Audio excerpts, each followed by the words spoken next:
ma suina aw fɛn fɛn bɛ ka fɔ n'o kɛlen don ka kɛ radio bouton ka munumunu ni k'a bila 98 an n'a nɔkanfɛ 8 na k'aw fo aw ka kanu na k'aw fo aw ka danaya la ka tila ka aw fo aw ka sugantili la ka ɲɛsin anw ma laseli anw b'a kɛ ka bɔ Banangabugu zone commerciale douane ale kɔfɛ ten coyi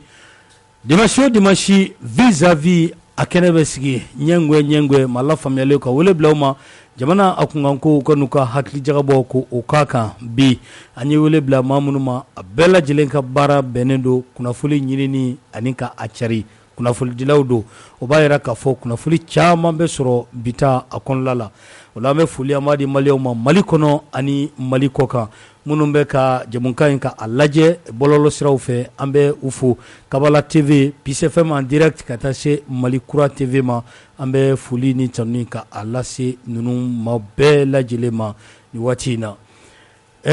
su in na an ye wele bila maa naani ma nka su in na sa kelen ko a tɛna se ka kɛnɛ sɔrɔ ko kow cayara n'o ye Ibrahim Jawara ka bɔ radio Danbe la donc ale tɛna ye kɛnɛ kɔnɔ o b'a yira k'a fɔ su in na Payitawo Abubakar Payitawo ale bi yan aujourd'hui o kɔnɔla la Payitawo i ni su aba mas i ni su somaw bɛ di basi foyi tɛ yen i ni fama a kɛra tile fila ye tabarikala folikan jumɛn b'i bolo k'a ɲɛsin fasodenw ma a kɔnɔla a n'a kɔkanna la bon mas folikan fɔlɔfɔlɔ b'a di e yɛrɛ ma a diyara n ye parce que ni sigira nin kɛnɛ ninnu kan mɔgɔ min bɛ nin jɛmukan ninnu labɛn n bɛ a tigi fo kosɛbɛ tabarikala parce que lamɛnnikɛlaw ni filɛlikɛlaw a ka d'olu ye ka émission ye k'a lamɛn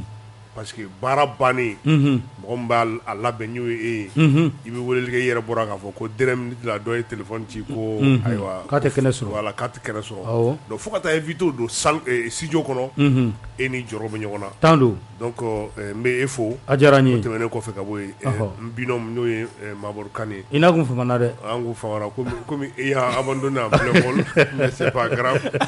donc n b'a fo kosɛbɛ bi ta kɛra o ye bon n dɔgɔnin ɲuman ba Yusuf hali n'a sɔrɔ kuma caman na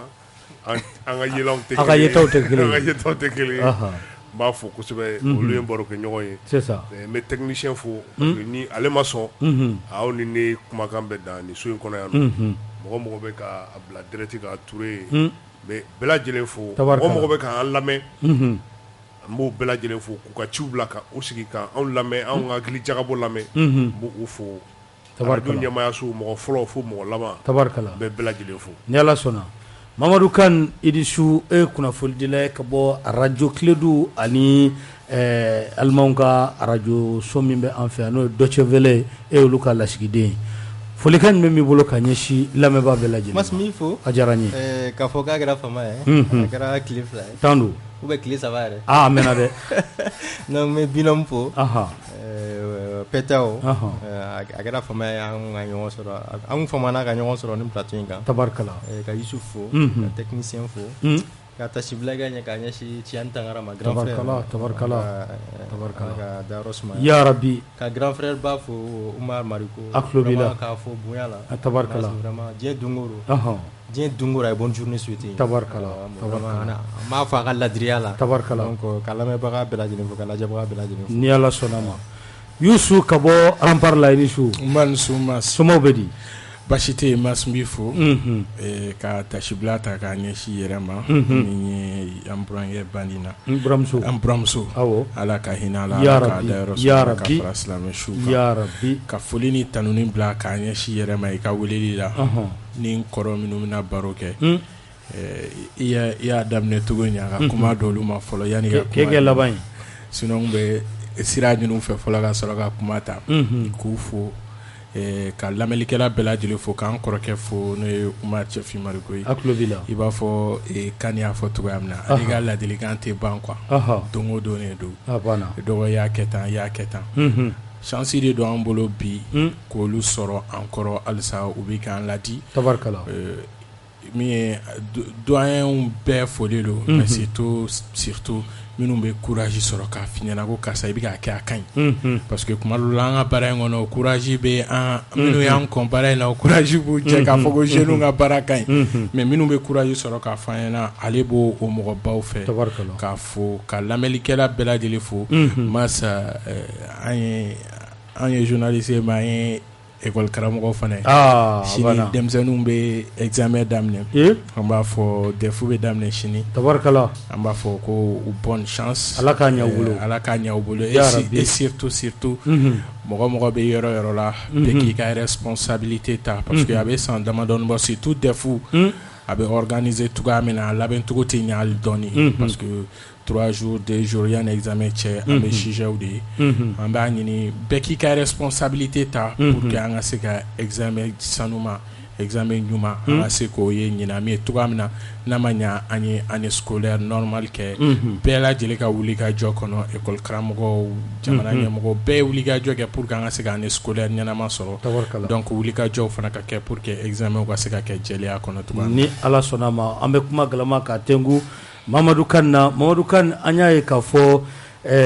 a bɛ fɔ min ma ko loi électorale n'o ye sariya min bɛ an ka kalata natɔ k'olu jalatigɛ ɲɛw kun jɔlen don ka jamana ɲɛmaa k'a kɔnɔ a kɛra a fɔra cogo min na a kɛra ten a ye tigɛ nɔ bila a la k'a jɛra n'a ye yala i bɛ a ko ye cogo di mun b'i fɛ ka fɔ o la fɔlɔ dakurunya 1-2 la an ka o kuma minnu ka sɔrɔ ka don a kɔnɔna la. Bon, mas i b'a dɔn nin ko in kuma cayara kosɛbɛ ne ɲɛ bɛ mun na dɔrɔn président de la transition colonel Assimi Goïta n'ale ye jamana ɲɛmɔgɔ ni wagati na a bɛ fɛ an ka taa Accra ni fɛn dɔ ye donc je crois que promulgation ne b'a bila o hukumu kɔnɔna Accra o tɛ CEDEAO ka sommet min bɛ yen nɔ sommet ordinaire bi kuɲɔgɔn kari nata le 3 juillet donc a jigiba kan ko dɔ bɛ se ka kɛ n tɛna n da don la parce que émission tɔ kɔnɔ an bɛna fɛsɛfɛsɛ ni ala sɔnna ma parce que ko in kuma cayara kosɛbɛ a cayara dɛ parce que a dogodogo de ka ca wa caman yɛrɛ ko janfan bɔra ko la o fɔra ko dɔw ta kɛra kunfɛta ye ni ala sɔnna ma an bɛna n da don ni ala sɔnna ma Bayitawo e b'a a ko ye cogo di maaw kun sigilen don n'a ye nka président a ma gɛlɛya bolo a y'a latɛmɛ i b'a fɔ lettre poste la bon minnu ma colonel 5 ninnu faamuya a ye olu de dabali ban minnu ma parce que colonel 5 ninnu faamuya depuis u nana fanga la depuis u ko k'u ye IBK bi an b'a fɔ ten mɔgɔ minnu m'u faamuya olu de jigi bɛ u kan halisa k'u bɛ ko kɛ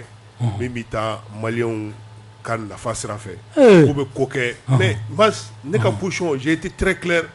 mɔgɔ bɛ dɔn u b'a dɔn depuis ko daminɛ diɲɛ fɛn foyi tɛ yen k'a bɛ taa nkalon kan depuis colonel Assimi ani a jɛɲɔgɔn nana depuis le 18 août u bɛ ka nkalon de tigɛ maliyɛnw ye u bɛ ka kuma fɔ a si tɛ tiɲɛ ye fɛn bɛɛ kɛra dabiri kan donc ni nin kɛra o kɔrɔ o y'o da kelen de ye o parce que an y'a daminɛ concertation taara kɛ cogo min na maliyɛnw bɛɛ wuli ka bɛɛ fara ɲɔgɔn kan mɔgɔw ka taa bɛn fɛn na u y'a ta ka turu a kun kan min kɛra u y'o kɛ u nana u ye bandaw bɔ ka bin kuma min ka di u y'o fɔ CNT sigira u ye kuma bɛɛ fɔ yan an b'a dɔn mɔgɔw taar'u kale kuranɛ ni fɛnw na pour que ka voter diya u ye an b'o bɛɛ lajɛlen kalama donc maintenant ninnu fɛn o fɛn bɛ kɛ ninnu bɛ fɛn o fɛn kɛ mas a ti bali ne la parce que u tɛ yan Maliko la u bɛ yan k'u pɔsiw fa u tɛ fɛ ka fanga bila donc u bɛ fɛn o fɛn kɛ u bɛ fɛn o fɛn kɛ ne hakili la u b'a kɛ o cadre kɔnɔna la donc ne b'a bila o minɛn de kɔnɔ u bɛ fɛn kɛ min ka jugu ni nin bɛɛ lajɛlen ye bon k'a fɔ an bɛ taa Accra n y'o de fɔ n ko n'u sera kɔ min ma ni o kɔ tigɛliw kamana gan u b'a ɲini u bɛ se ka yɛlɛ mun kan k'o kɔ tigɛ pour que u ka se ka kɛ président ye f'u kun ka na ni bandaw ye sɔrɔdasi tɛ civil tɛ ni CEDEAO sɔnna sɔrɔdasi tɛ civil tɛ k'o kɛ président ye Assimi ka kɛ o vice président ye donc étape suivante ni Assimi ka kɛ président o tɛ kɛ problème ye effectivement o y'o de kɛ donc bandaw kun y'u ka yɛlɛso o y'o boli k'o kɔ tigɛ sisan bandaw binnen u b'a dɔn M5 force nuisible min bɛ se ka opposer u la pour que k'u bali ka u sago kɛ o kun ye M5 u y'o sama ka na ka o ɲɛmɔgɔ ta ka yɛlɛ o kɔ la k'o kɔ tigɛ donc sisan u b'o min ka d'u ye u b'o kɛ a banna c'est-à-dire que c'est des stratèges ninnu u ma foyi kalan o kɔ donc maintenant k'a fɔ ko an bɛna sigi k'a fɔ ko ko dɔ u bɛna ko dɔ de kɛ ko maliyɛnw b'a fɔ sini ko tare a ka di n ka fili tiɲɛ na a ka di n ka fili mais ne ɲɛ t'a la. tabarikala Youssou e b'a ye cogo di. bon Payitaw y'a bila yɔrɔ min na ne b'a ta yen rectification kɛra don min na le 24 mai Assimi ye kuma dɔ fɔ an b'o suite logique de kɔnɔ a ye mun fɔ k'olu y'u ka kelenya olu y'o ta quoi olu yɛrɛ ka bɛn olu y'o de choisi donc u ye fanga tila cogoya min na Diao e ta SNT n'a ma ye Diao ye nin papier kɛ ka taa parce que ne bolo i ka question bɛ promulgation de kan ou bien a t'o de kan ayi a bɛ loi in yɛrɛ kan a ta yɔrɔ ka taa bila a kuncɛ yɔrɔ la dakuruɲa kelen an bɛna don a kɔnɔ voilà promulgation surtout Assimi u ye fanga tila cogoya min na u ni ɲɔgɔn cɛ u b'u k'o de labato halisa ni Diao y'a kɛ Assimi ne peut pas s'opposer Diao de ko amendement b'a la Diao y'a kɛ donc si toi Diao yɛrɛ votera pour les amendements o ye signal fort de Diao votera pour président Diao yɛrɛ votera a ye parce que ko in bɛɛ la fɛn kelen bɛ yen an kana ɲinɛ o kɔ o ye mun ye ko in tayɔrɔ f'a bilayɔrɔ ni mɔgɔ pêchera surasiw de pêchera ni mɔgɔ ye jurumuna ko kɛ surasiw de y'a kɛ ni ko in bɛɛ la sariya in daminɛna conseil de cabinet de la conseil de cabinet kɔnɔna la les ministres porte-parole du gouvernement an ka kuma la segin ma tuguni awɔ n bɛ fɛ k'o yɔrɔnin fɔ ka bɔ a kɔnɔ ministre porte-parole du gouvernement n'o ye colonel Maïga ye ale de bɔra k'a ɲɛfɔ an ye k'u bɔra k'a ta conseil de cabinet na sisan ka sariya ɲɛfɔ an ye o dugusɛjɛ u taara n'a ye conseil de ministre la ka sariya ka ta Assimi yɛrɛ ɲɛkɔrɔ ka sɔrɔ ka taa n'a ye CNT la bi ni ko ministre dɔ bɛ yen nɔ ko min tɛ sariya yɛrɛ existence kalama parce que a fɔra CNT de kɔnɔ est-ce que o ministre bɛ Mali gouvernement na donc o b'a yira bi dɔrɔn k'a fɔ n'i ye ko in jateminɛ a daminɛ f'a laban surasiw yɛrɛ dama de ye fɔlɔ u ka bɛnbaliya yira o kɔfɛ u nana yira k'a fɔ komi Diao e ta de ye CNT e ta de don donc i ye baara min kɛ ka na n'a ye nous sommes obligés ka sɔn a ma. e b'a ye ten de. ne b'a ye ten de. tabarikala o b'a to ni an bɛ segin an kɔ ka na sariya in a ta don CNT o kɔnɔna la an y'a ye k'a fɔ Mamadu Kane a kuma cayara fo ka taa fɔ a to ten min nana dankɛnɛmaya jamanaden o kɔni de ye k'a fɔ tiɲɛ yɛrɛ la gouvernement ni CNT bɛn tɛ yen walima i ka constat ma k'o ye. non Mas c'est-à-dire que ninnu y'a bila yɔrɔ min na je crois que n b'a ta yɔrɔ kelen na n'i ko bɛn tɛ yen nɔ n bɛ fɛn fɔ mun ka girin n'o ye danayabaliya gouvernement ni CNT cɛ gouvernement ni CNT ni ɲɔgɔn cɛ c'est-à-dire que o de yirala jamana kɔnɔdenw na danayabaliya ye mun ye le premier ministre ta Choguel Kokala Maïga ale ni CNT ɲɛmaa Malick Diao ninnu fila danaya tɛ yen u dalen tɛ ɲɔgɔn na non u tɛ se ka da ɲɔgɔn na parce que n bɛ to ka kuma dɔ fɔ Choguel ka problème kɛra mun ye a kɛra politiki ɲɛmaa ye politiki tɔn dɔ ɲɛmaa don donc i b'a dɔn ninnu fana u bɛ bɛɛ lamɛn n tɛna fɔ n ko u bɛ baara min na u b'a dɔn mais expertise t'u la n ka baara ye surasiya de ye donc ni ko b'o cogoya la ni hakilina bɔra mɔgɔ min na n'o ye Choguel Kokala Maïga ye hali n'a y'a sɔrɔ EJ ko kuma in organe unique de gestion des élections a ma bɔ a ko ma daminɛ sisan dɛ Amadu Tumani Ture Ala ka hinɛ a la ko ninnu ni idée ninnu nana mais k'a lawaleya je crois que M5 mɔgɔw ka wulikajɔ kɔfɛ Choguel n'a tɔɲɔgɔn Ikasa n'a tɔw u y'a essayer ka a ko bila ba la mais n'i kun y'a ta k'a lajɛ sama kun cayara kosɛbɛ ministère de l'administration territoriale ni primature ni ɲɔgɔn cɛ waati dɔ la yɛrɛ ministère de l'administration territoriale kun bɔra yen ni ko in EJ ko in kuma la organique ko kuma la bon k'a fɔ ko kow kɛra tan ko loi adoptera amendement ni amendement ninnu ta k'a lajɛ n y'a fɔ n bɛ segin a kan c'est une humiliation pour le gouvernement maloya ko do gouvernement bolo maloya ko do parce que ambition kun ye mun ye organe unique ye je crois que ni plateau in sanfɛ a kɛra plateau wɛrɛ ne kun ko ko ɲuman don i y'a fɔ parce que jamana gɛlɛyaw kɔnɔna la ni ye kalafiliko bɔ a la dɔ bi dɛn kabini démocratie daminɛna an ka jamana kɔnɔ 92 kabini kalafili daminɛna moi je crois que k'a fɔ k'an ye kalafili jɛlen sɔrɔ misala ka dɔgɔn kosɛbɛ je crois que 97 yɛrɛ mankan caman kɛra donc k'a fɔ dɔrɔn danayabaliya n ye mun fɔ ninnu ni ɲɔgɔn cɛ o de dara kɛnɛ kan bibi in na sɔrɔsiw ka côté n'i ye loi kura in ta k'a lajɛ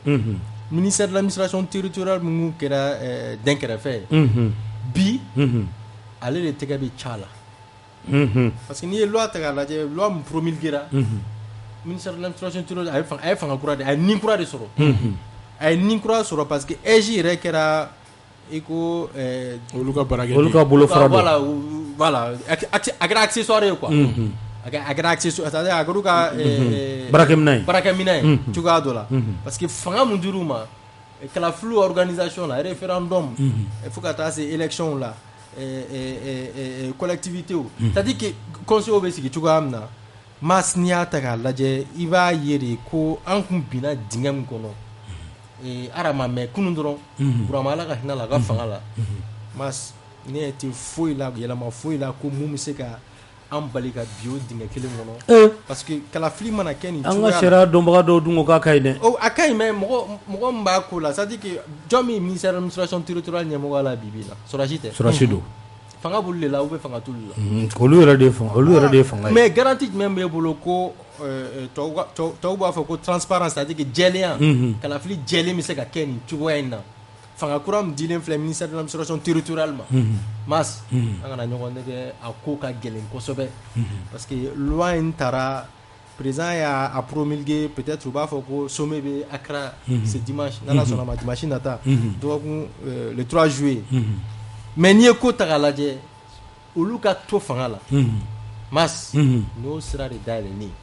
olu ka to fanga la toutes les conditions sont réunies aujourd'hui pour que militaires kana taa tuguni u ka to yen o tɛ a se ka kɛ baasi ye dɛ peut-être a se ka kɛ baasi ye parce que n bɛ to ka kuma dɔ fana fɔ ne ye Mathieu Kérékou ta Bénin c'est un militaire Paul Kagame au Rwanda aujourd'hui bɛɛ bɛ kulen n'a ye c'est un militaire an bɛ kulen ni Thomas Sankara ye c'est un militaire Jiro Links au Ghana c'est un militaire sauf que ninnu na kuma u ye coup d'état kɛ le 18 août u ye kumakan jumɛn fɔ jamana kɔnɔdenw ye a fɔ an ye dɛ u ko nous allons remettre le pouvoir aux civils dans les meilleurs délais u bɛ fanga u b'a di civils ma moi je kumakan batura bɛ a ma bato a ko filɛ sa o donc moi je crois que gɛlɛya bɛɛ bɛ nin yɔrɔ in na ne tɛna fɔ n ko Choguel c'est un saint il a ses qualités il a ses défauts c'est un homme politique kasa caman b'a yɛrɛ nɔfɛ mais ninnu fana engagement min tɛ ni jamana kɔnɔdenw ɲɛma engagement ye nin y'a burujalen de c'est à dire k'a fɔ k'a bɛ ten a tɛ se ka kɛ parce que déjà d'ores et déjà bɛɛ b'a kalama Assimi ka kɛ candidat ye o bɛ dépend ale yɛrɛ de la sisan o tɛ dépend mɔgɔ si la tuguni parce que sariya kura y'a jira c'est-à-dire que sɔrɔsi minnu bɛ fanga la bibi in na n'aw jɔ a bɛ se ka démissionner ka kɛ président ka kɛ candidat ye ka démissionner 4 mois avant c'est ça après vous présentez k'u kanbɔ jamana ɲɛmɔgɔya ɲɛfɔ jamana ɲɛmɔgɔ a kɛra fɛn o fɛn kala député sigi a kɛra fɛn fɛn o bɛ se k'a ɲini donc mas ne ma yɛlɛma foyi ye organe unique de gestion des élections ko le fait k'a bayɛlɛmana k'a kɛ tan an bɛ birisa ɲagami kɔnɔna la danayabaliya fossé dɔ de bɛ fara a kan premier ministre ne b'a place la bibi in na vraiment il doit tirer toutes les leçons ne t'a to kunna la gouvernement ɲɛmɔgɔya la tuguni a kan ka a bila a yɛrɛ de ye quoi nin kɔrɔ c'est un désaveu o kɔrɔ an t'i fɛ yan c'est à dire que nin ye k'a kɛ an t'i fɛ an bɛ se ka fɛn fɔ mun b'o sanfɛ quoi c'est à dire que i ye fɛn fɔ a y'i ja cogo cogo a kɛ ten quoi a bɛ taa o de t'a la nin b'o de yira ni ko sera au niveau la moi je crois que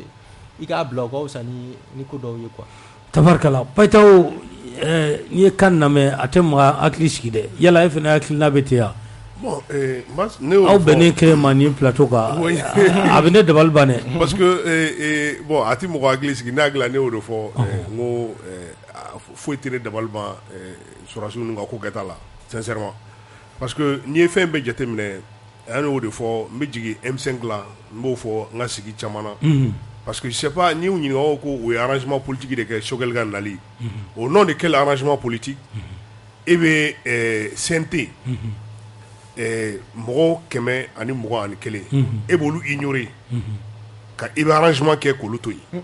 C'est impossible. C'est impossible. Nous, on a tout le temps dit. Ni pour l'homme, bi transition là, c'est intérêt. Et tant que c'est problème, c'est qu'à régler. Angansi, kalafili min kadu yo ka ke ali chini. Président be sigi malon be bo ka gain. Ati gela non parce que quand il y a fo yi nete yele malalo yele may djumé. Parce que il faut tirer les leçons. Ay ambe crise la 100 ans. 100 ans ay kala djumé sur crise kono. Ankanga 100 ans crise ambe 100 ans gela kono ka ta ka fesse anga gela ni yoro anga gela ni yoro ko dona be afo ko afo ko kalaflu kechugu juguya o de beta laban mara kechugu jugala o mara kechugu juguya de beta laban lakana balya tin kalantin kreatin fofutin et o beta laban fanga d'Afrique là maintenant ko pour ko beba ayina ni minawye kalaflu bi se ka ladria kono kala ni mo nyanamaw ye dana mo ye jamana hami me mo mununa nagila élection be ke senina seni mi doke DGE be doke administration centrale be doke cour constitutionnelle be doke o minam seni badi koko bepui ko ka a beke mina ba kelen donc kam élection di mo kelema kulu kelema lu ka élection ke mais na cour constitutionnelle tabakala jumay ni amabe contentieux be nyana bo lu nyekoro ou te résultat proclamé maintenant administration territoriale au tabake logistique. Moi je pense que c'était très simple mais ni au borin au loi ka procédure parce que moi on ka mi foyer tiete nous tra foyer ko CNT kono quand moi je vois des intellectuels j'ai envie de vomir faut non de même parce que je peux pas comprendre et beta mo kala kata docteur Abou ni font bibolo ibiti jo télé là ko loi sharia ni ko ministre beta kalama mena mi fo mo ye ni sharata loi be procédure mi ke faut que c'est conseil des ministres tabalka. Et il y a d'abord, c'est-à-dire que la réunion interministérielle, au béquet document, d'abord élaboration là, c'est-à-dire que mon client c'est qu'il doit qu'il punche kabo, qui va se mettre. Donc semenina, mon bé, ko ebe seka dosora, mon bé, ko eka famia kabo, ebi wole ebi yakila diala, wakila bela jele frayoka, et puis charami flamboulou, c'est issu de la table ronde où au table ronde la partie politique badé associera là, donc aux recommandations. Texte Karanodi, texte Katanoye, et attends, avec Foyma Eri, c'est-à-dire réunion interministérielle, au Loubé Siejaka, Kalagé, Alsa, avec Tanaye, ou Tanaye, secrétaire général du gouvernement, au Loufé Lagé. Donc, fais-moi tes meilleurs refait. Conseil des cabinets aussi. Conseil des cabinets, avec tes meilleurs badines fait, filtre chaman de dos, l'OM est mon fait. Mais l'OM est là-bas, Tabalimiga, au conseil des ministres. Tabali. Au conseil des ministres Tabali, Joy au président, Assimi au président. Donc, ni ou quoi ma bi, comme ministre d'Ota loi Kalama, au Koranga Maliko Dabla, Anga Gougoro de Maliko, Anga Tafé qui a tenu là. Parce que non, n'est pas fameux, parce que ministre de Moukalama, quelque chose qui a été adopté en conseil des ministres. C'est un projet de loi. Maintenant, au Betadam, là, depuis le mois de décembre, aya ke kasagoke. Mercredi, loi Tara. Aye agaman mauti mo die mo kada ya bela jere la me donc aye texte taka B3 kunga non mi kada wi projet de loi aya yelema ke proposition de loi parce que lui est loi croix de sebeo gouvernement mi blagata non mais sur 219 articles 92 amendements mais non ni ko be kuma fa nyeka iba fote no lui croix de sebeo lui loi croix ou c'est on a ta de sebeo gouvernement ko kale ta yere yenna gouvernement ta yere no lui loi croix de sebeo maintenant nya loi croix sebeo certainement ou loi croix mais ministre to kalama ou le bo kalama mais min kon seru may ministre bo kalama donc ou ka ambo ya doni ou ka don ko tiena wakati do sira mele o hine kan go minati et puis ati ballamuna ni sente ta 80% c'est des forces hostiles au changement ame wuli ibeka no fe wakati na ko ibeka tesi ka fanga bla a mo clanche bebe sente kono minu bala ko anta ya asidiaye ko depuis alaka mali daka ibe ga nyoko président mana donc o de o mo koro do sente la o lu de te sente kono wa et sente joma sura chake don ou ye sura si munuta o lu bébé à l'image des Diao qui sont opposés au changement donc au niveau mais parce que non mais parce que le problème c'est que naka nga kuma to ya me kuma to yi naka nga kuma me kuma voilà manati mo chite ko domina ne ba fo mu ibe ka tese nga ka fanga bla Diao ku tsika kuma do donc bi a tɛ se ka kɛ cɛ ye ne o Assimi tɛ se ka kuma don n'a kun kumana sisan o y'a sɔrɔ a bɛ kaso la Sadio tun tɛ se ka kuma don n'a kun kumana sisan o y'a sɔrɔ a bɛ kaso la donc o don ne y'a fɔ IBK est démocratiquement élu k'a tɛ se a kan ka bɔ fanga la minnu n'a don fanga la fenêtre fɛ a tɛ se ka bali ka kuma olu fɛ o ah non maintenant le problème c'est que u taara loi min sɛbɛn u y'u sagona loi de sɛbɛn mɔgɔw t'o de kalama ministre t'o de kalama je suis entièrement d'accord avec minnu y'o propos sugu tenu maintenant 80% des forces CNT ta à 80% ils sont hostiles au changement parce que olu de ko ko IBK ɲɔgɔn tɛ yen a falen don Asuma mɔgɔ Adema mɔgɔ RPM mɔgɔ n t'a si dɔn o bɛɛ de b'a kɔnɔ ye mɔgɔw tɔmɔ na carré kɔnɔ des ramassis ka taa n'u ye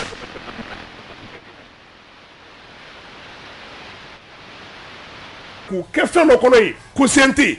ka tila ka taa ko yɛlɛma kuma min bɛ ka fɔ ko ka taa a da olu ɲɛkɔrɔ ko u k'a lajɛ et puis n'i y'a lajɛ RJ ni an seginna ka na système kɔrɔ de la ministère de l'administration territoriale o de y'a renforcer la et puis u ye min fɔ ko Choguel kelen ko k'a bɛ mɔgɔ 4 sugandi parce que le problème ni mɔgɔ 4 sugandi de n'o bɛnna Assimi ma parce que adopté en conseil des ministres n'o bɛnna Assimi ma o tɛ bɛn olu ma mun na c'est cette question que je me pose maintenant tout temps tout fier tout tigi tɛna sanfɛ wuli merci n'a bɛnna ale ma olu ko k'a tɛ bɛn o ma donc u taara vraiment u ye exercice min kɛ o don o maloyala ko don a dɔw ko k'u b'u ka rôle la dɛ ko CNT b'a ka rôle la parce que moi je vois des gens ramasser dans la rue olu bɛ taa loi jumɛn kɛ mas ko bɛ imposer ne ni e kan ne t'a kɛcogo la o non sincèrement parce que ne hakili la koto ɲɔgɔn ta la o de bɛ karata muguni bɛ si la koyi maintenant n y'a kɛra k'an t'a to sita la fan bɛɛ bɔra ye parce que le problème c'est quoi olu tɔmɔna cogo min na n k'an ye ɲɛ tugu o kan CNT sigira cogo min na a y'u tɔmɔna cogo min na non n b'a fɔ ten parce que u yɛrɛ de b'a fɔ kuma la décret min bɛ CNT ko kuma fɔ o décret b'a sigi cogo fɔ mɔgɔ kan ka bɔ jɛkulu minnu ka na a b'a jɛkulu tɔgɔ fɔ tileleya la kumakan jɛlen na ou bien mais olu yɛrɛ de b'a fɔ ne tun b'a duda dɛ olu de b'a fɔ k'olu tɛ yen ka mɔgɔ si représenté k'olu b'u yɛrɛ tɔgɔ la mais n'a fɔra k'i bɛ taa jɛkulu de tɔgɔ la mais e ko k'i bɛ yɛrɛ tɔgɔ la e bɔra min kana e tɔmɔna de kana merci donc maintenant n bɛ fɛ ka min fɔ dɔrɔn c'est que u ye exercice min kɛ u ye maloya se Mali ma parce que maliyɛnw kun mago tɛ nin na hali n'a sɔrɔ bɛnbaliya tun bɛ gouvernement ni fɛn cɛ parce que mɔgɔ caman ye kun dɔ fɔ a la ko parce que ko wagati la Choguel tun ye plainte don wa sɔni Choguel kana Choguel tun ye kuma caman fɔ mais moi au nom de cet arrangement politique et que moi j'accuse c'est-à-dire que le M5 RFP ou kuma ka arrangement nin kɛ sans le CNT mais ni gouvernement y'a kɛ M5 y'a kɛ sans le CNT mɔgɔw il devait être grand ka u pan o kunna u k'a to a dɔn ko jamana kɔnɔ ɲɛ olu tora yen a tɛ k'a fɔ kalan ni Mali bɛɛ ye o a tɛ k'a fɔ k'u ye bari ta k'u ye bɛɛ bin o a tɛ k'a fɔ k'an taara concours la k'u ye bɛɛ dan o u tɔmɔna cogo min na o b'a dɔn maintenant ni mɔgɔw y'u ɲɛ pan o bɛɛ lajɛlen kunna musaka min bɛ d'u ma e b'a dɔn ne b'a dɔn bɛɛ b'a dɔn u ni a man kan bi u n'a man kan sini mais n ko mɔgɔw y'u ɲɛ tugu o bɛɛ kan ko Mali ko don olu fana kan k'u ɲɛ tugu ko plainte min donna u kan o plainte o ka sonsoro o sonsoro Mali ko kelen min kama olu kun ka ta kuma ɲɛnama de fɔ an ye an bɛ kuma min faamuya et puis mas plénière ka retransmis fɛn na ORTM na o bɛ c'est-à-dire que élément bɛɛ de bɛ yen k'a jira k'a fɔ CNT mɔgɔw ye nin dabɔ a kama de mercredi Isu bɛ se k'an dafa la mercredi u ye amendement ci gouvernement ma conseil des ministres bannen yɛrɛ voilà parce que ministre ko ale y'a sɔrɔ ko 92 amendement tiɲɛ na tile kelen ka dɔgɔ n ka baara kɛ et puis c'est un travail d'équipe donc a ye wagati dɔ d'an ma a ye a recalé u ko a tɛ se ka recalé da la u tun b'a sɔn fɔlɔ mais u sɔnnen u ko ka lettre kɛ entre temps boliboli bɛ kɛ ka lettre kɛ ko ministre tɛ se ka lettre kɛ ko premier ministre bɛ lettre kɛ u tilala premier ministre bɛ san a bɛ lettre kɛ cogo di k'a ka chef de cabinet ka lettre kɛ fɛn lettre kɛ k'a ci CNT ma k'a fɔ ko ka fɛn refuser u b'o fɛn na maintenant u tilala ka tuguni ko non ko o fana tɛ se ka kɛ ko fo premier ministre intérimaire o Sadio de ye lettre ka labɛn ka taa d'o ma entre temps CNT mɔgɔw ye weleli kɛ ko non k'o si t'a la k'a bɛ kɛ diyagoya donc o kɔrɔ Mali ye jaw n'a ka mɔgɔw de tɛ n'o de fɔ n ko fanga tɛ sɔn tila-tilali ma ninnu ye fanga tila-tila u ni ɲɔgɔn cɛ de merci an bɛ segin ka na Youssou Payitaw y'a bila yɔrɔ min na n b'a ta yen a ta yen Mas premier ministre bɔra yan mercredi ka kunda Seguni Sanka. U ye fin du ministre délégué ma 17h mercredi 17h à ce premier ministre de Bamako. Ministre ye ko sugu bɛɛ pour que u ka se ka temps d'u ma u ma sɔn. Aw yɛrɛ ko fɛn min ministre bɛɛ t'a kalama. Aw bɛ tila k'a fɔ ministre kelen k'a k'aw jaabi ka sɔrɔ premier ministre tɛ Bamako. Hakili bɛ nin ye wa? U tilala tuguni. A kɛra ten de ya? A kɛra ten de. U yɛrɛ ye nin ye nin fɔ. U yɛrɛ ye min fɔ. Wa ministre m'a fɔ CNT kɔfɛ la a y'a f'u sigilen ɲɛna de. U tilala tuguni k'a fɔ ko non ko ministre premier ministre intérimaire le premier du gouvernement après le premier ministre le ministre de défense. Sadio ye lettre kɛ k'a signé an ɲɛ dara a lettre kan k'a fɔ a y'a reporter u ma sɔn dans la salle. Sadio ye lettre kɛ k'a c'u ma. K'a c'u ma. U ma sɔn ka tila tuguni dans la salle le ministre de la refondation chargé des relations avec les institutions Ikassa il a demandé la parole pour demander la même chose. Diao a refusé de lui donner la parole. A y'a de ko o yɔrɔ la ko mɔgɔ min ye porteur ye ko olu. Le porteur a demandé. Il n'a pas accepté. Diao n'a pas accepté. Ko ministre kuma wagati mate. Ils ont attendu jusqu'à ce que amendement a voté le kasoro la ministre la kuma. Ministre a fou nyana o yɔrɔ la ka fɔ na fatene ka kuma la bilen. Aw ye amendement adapté ka ban. Parce que yan'u ka se loi yɛrɛ ma amendement minnu kɛra u y'o fɔlɔ le ta ba la. Ministre ko bon ça bɛ kuma di ne ma nafa jumɛn bɛ kuma di la ne ma sisan. Et plus Diao ye kuma dɔ fɔ a ka kuma in kɔnɔ min diyara ne ni kuma bɛɛ. A ko nous ne sommes pas en période d'essai. C'est lui qui est en essai. Diao de bɛ essai la o. Essai kɔrɔ. Ko an bɛ wagati min na sisan nɔ. Ko o tɛ mɔgɔ essai kuma ye quoi. Baaradege wagati to ye. Ale yɛrɛ bɛ baaradege. Bon Diao de bɛ baaradege la o. Ale de b'a la. A bɛ min dɔn a la a k'a fɔ an ye kɛ. A bɛ place min na bi. A bɛ min dɔn a baara la a k'a fɔ an ye. A delila ka baara kɛ institution politique jumɛn kɔnɔna la a k'o fɔ an ɲɛna. CNT o de o parce que u ye mɔgɔw fara ɲɔgɔn kan ka t'u ton CNT kɔnɔ o conséquences de filɛ nin ye Mali kan bi. Fosi wɛrɛ tɛ Mali kan n'u ka mɔgɔ fara ɲɔgɔn kan conséquences tɛ. Et plus quand je vois un professeur d'université k'a fɔ ko k'i kali i ka croyance ala ma fɔ diinɛ dɛ k'i dalen don fɛn min na ala ma fɔ diinɛ a ma fɔ selon sa religion ko mais ko selon sa croyance ko k'i kali o kan k'o bɛ toucher an ka laïcité la et puis droit karamɔgɔ de bɛ ka nin fɔ ye droit karamɔgɔ de bɛ k'a fɔ e ka nin yɔrɔ fɔ bamanankan ko ka i kali Eji o ye Eji de fɔlɔ dɛ mɔgɔ minnu ma sɔn Eji taama kɔni diɲɛ bɛ wuli tɛ sɔn président taama da o la ni ye silamɛ k'i k'i kali kuranɛ kan n'i ye chrétien k'i kali bible kan n'i ye josɔnna k'i kali jo kan u ko o de ye ni an ka jamana tɛ bɛn quoi diɲɛ jamana premier ministre gouvernement nana ni min ye o tun b'o de la o de tun b'o kɔnɔ CNT o fana bɔ a ma CNT a article yɛrɛ de effacé article 5 u y'a bɔ a la yɛrɛ de u ko k'a effacé yɛrɛ de pewu ko k'a bɔ a la et plus où il y a fait adopté tant, où il y a fait tantôt, c'est la minorité qui va gouverner la majorité. Et mon fils nous n'aimons pas. Donc on va gagner.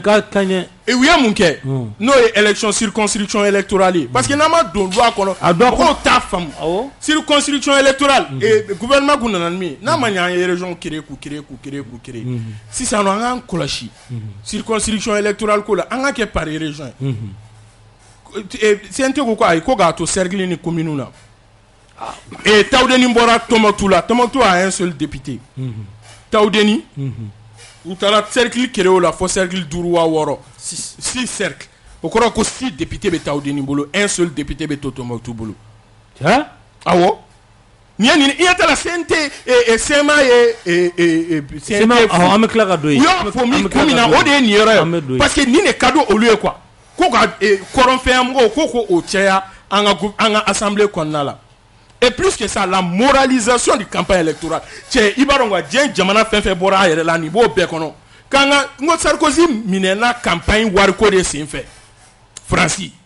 moralisation o vena ko ka campagne wari ibina campagne ni wari me ni kanga ge Mali président quoi ko o damadon ko o dansigi ka igana dépenser ka temeninga ko boira ko seulement dere ko mécanisme tambolo ko contrôler et Mali ni ni jakulu banu nu be créer fou de là vérificateur ka vérificateur et service et c'est tout cours constitutionnel et service administratif be non et plus ou au mini kele flene tanto ko moralisation ko kuma ko au bois la peu ko ga fo ko candidat au kana quand nous a bien déclaré ni bere kun fora o clé nyekoro candidat d'abord ugo koko o boala wa mininga juguna be ni sente mo yo ke u yere kal confort nous gal lafia kama oui parrainage no oye ni élection minake et atoko sente mbembi ibarongo cour suprême klala ni cour constitutionnelle klala ni bara na sente gana sigin ko fait cour constitutionnelle a foué écouter député kuti se ka wele député député o de be mo parrainer bi député té conseiller communal ou be fona so ba dans drama ou du ma so ma ou go ko atoko institution parlementaire en conseiller communal ko le be se ka mo parrainer mais yani loi nga mais loi ko shogel ga wi rega kuma shogel ga loi anga foti shogel ga loi ko ni jamana de hake do be no lu sona mo mima moi je prends l'exemple sur Gimba national en 2018 Gimba comme fait candidat akoko mu ya balga ke candidat Gimba ata officiellement djembe amon akoko mu ya le balga ke candidat ko ale tara député on fait ko va voter ko e wari mu fo kale tisokoro on na sente mo be fega la sigi o ko kele ne kono tuguni wa mais ou te loin fo mo et puis we ga collège mu fo ta ko shogal be mo nani di o kunte EJD o ku e collège de collège mi na EJ c'est ça wa shogal kunta tatine ni premier ministre ata akunse ga arrêter bogata abitane conseil des ministres il est là présent be jenaye abe sorokata mais on reflète ga mo minu mo tanduru misigi o EJ de d'office quoi bingo ko e politique o la to mutar Mamadou Kani e fin do fo ne ba aye o yoro fait quoi c'est tout premier ministre ta yoro que premier ministre ga conséquences tira areka o emu u biga uye na masafara le flas ngoro ko MC ko politique mo ko mo nani bo o tuma lu be fa ta to ko ga ba fo CNT mo ko aramasira kare ko no to gamna abna ko de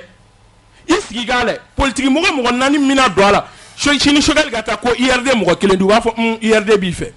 MPR mo ko kelendu ba fo MPR mo bi MPR bi fe aba fo ko jo amina bomi regroupement des partis politiques et regroupement des partis politiques kelen fo Mali be biate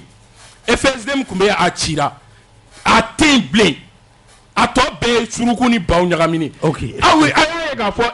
ministre là-bas il a fait mi malien toroni fembe oui ministre trani société civile de New York là-bas ina ka fo ko wata kuma Mali société civile to ala anya ya conseil national de la société civile ye fembo ka fo ko ni to o le représenter o wati kele la ba fo ko ga mo sababu ba bomi wa gouvernement ne mina ni kolchien c'est te déclare la fo ko tala élection gagné et fin canadien et o la to ni ne o mo gon kuma ka me pete obiga minu fo quoi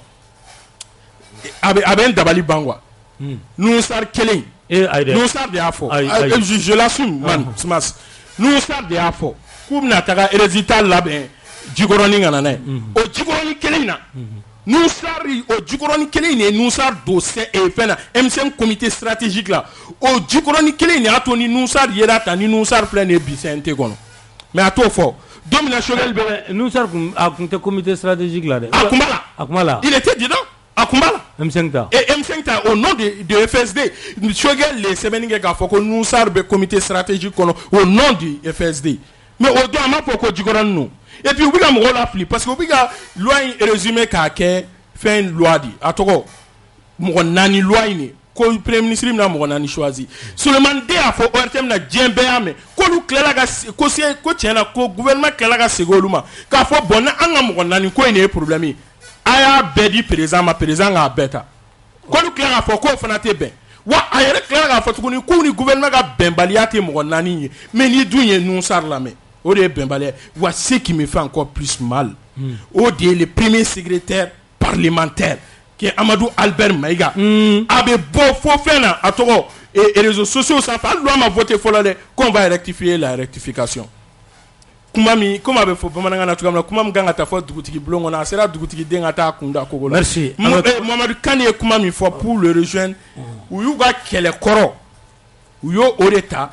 ka keba fu biga premier ministre kele ka soro il faut reconnaître que ko intemena sira fait ni chama peta chama fo mais surtout président yɛrɛ fana ka yɔrɔ b'a bolo yɔrɔ minnu na a bɛ loi contrôler yan'a ka tɛmɛ conseil des ministres la n ko journalistes ta la an y'a ye président ka structure de ko président ma ko kana ni ta an m'o kɛlɛ kɛ yan hali sini journalistes t'o kɛlɛ kɔnɔ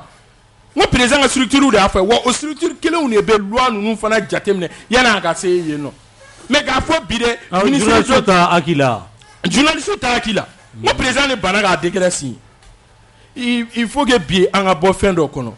we sente mo bi et chatribo mina ou be chatribo là je le dis ou be chatribo mina kakake ou bora media programme du Mali c'est le CNT ou bora media pour régler angala digida Africa ou tara media alu na le fe ya ou tara fam befe ou tara yere fe ou tara radio bela ou tara télé bela il explique tout ou bita fin be explique faut loi ou bita le go sugar comme fait ka RSI ou tita ou nana we mfe ou loi fe ya muni mumba kono aye muni mun fale aye muni mun bola est-ce que we on fait la moralisation du campagne électorale est-ce que we on fait malé on demande fort do kunyoyi ka fo ngo kana lablate ou ka war boyoro musa mara ya fanyana o minga parti bi gabi loi applaudi musa mara de a fanyana no ko dono la kona man ko ko dono la ko drogu fere la do be Mali président mais ni bolo o wati kele na musa mara kan o applaudi ka fo go tiena campagne nga moraliser musa mara ga yelema chetro iber chema iber oga IDD ani Amadou Koita ga PCL nkura ngolu le namara la mopti wa uye mu fanye kana son ku namara la wo go préfet ni sous préfet ou le tra papier grand chauffeur ko ga segina et puis obe segina no administration kele élection organisation au soi-disant parti politique des micro partis politiques o lubini ou janda la tuni ko de kan parce que foi te ko shogel le banyema c'est grave. Ah Mamadou Kane ko be nyini ngake mo ko yede ni e paitaw la me ka Youssou Lamé e fene ba yeti ya bon e bara Maliko la mas ayore fo kabri wakati jan na ye intérêt collectif bla sans fait jamana kono dunga na fabi soro rom na o yanga mas ame gela chaman kono lubu boyino parce que bibi na anti age ko kuma la tuni anti loi électorale ko kuma la tuni loi te mena saw donc mo to ko be ganna tantôt c'est Assimi tantôt c'est Diao tantôt c'est Shogel là donc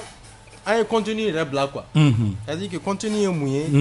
gele abam ya sur 2018 Bouramaga fanga législative kero kondala ni mo ga diamant taraka ku ga fima okera ni mo chama bora ay Amidou Doumbia era vidéo do ke je crois que vidéo est méto tariku kondala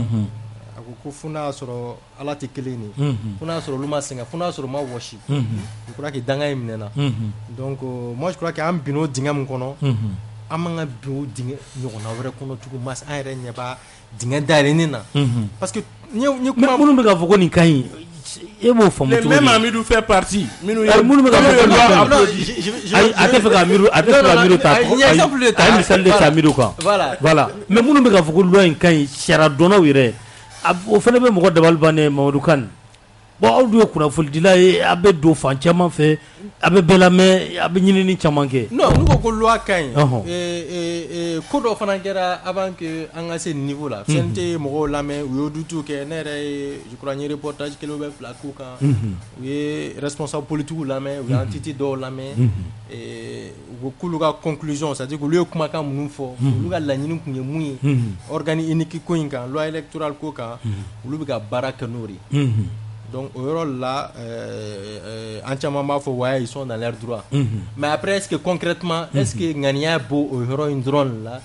est-ce que y a pas un dessein une volonté ka ira kulu ire ngania do bu kono ka fanga ou ire maintenu fanga la ka to fanga la parce que un article chamanta ne ben chinsi droit ministère de l'administration territoriale nta héros jara ni fanga me dira ministère de l'administration territoriale mamas mais organisation matérielle technique et awar ko dum mais c'est-à-dire que tout abere bubulumas administration territoriale abere administration territoriale mais gouvernement na ni mi administration territoriale non afanga ko ngado afanga donc nous do de farao ka non c'est-à-dire gouvernement na mu o ejire de o eji kumeta ina fo chakedari peta afo chakeda mundo aba jonanga kala fliko yi nyagami fo itika abe to kudai abe to non moi je crois que un morobori là pour avoir vraiment une nation forte parce que un problème ben institution ko de quoi institution tambulo personnalité de bambulo parce que ni an ka cour constitutionnelle ta Burama Kile la cour constitutionnelle kun tɛ yen nɔ i bɛ kɛ mɔgɔ min bila yen o de kun bɛ yen nɔ n tɛna a tɔgɔ fɔ DG CENI ministère cɛlu kun tɛ yen nɔ mɔgɔw de kun bɛ yen nɔ non an y'a de fɔ il faut avoir des institutions fortes moi je crois que EJ ne y'a défendre ni plateau in kan n y'a défendre caman kan n'a bɛ kɛ sababu ye pour que an ka kalafili ko nɔgɔ ka bɔ a la a bɛ kɛ sababu ye pour que mɔgɔninfinw jɔyɔrɔ ka bɔ an ka kalafili ko la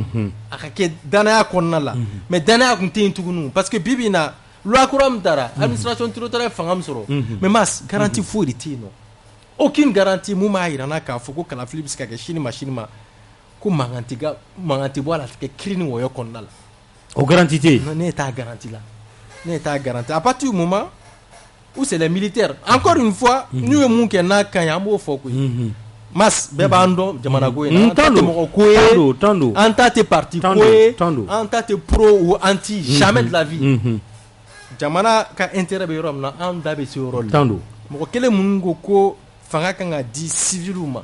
n'olu sɔnna ka to fanga la baasi t'a la mais layidu kan a ma timɛ ne ɲɛ bɛ ko la cogoya min na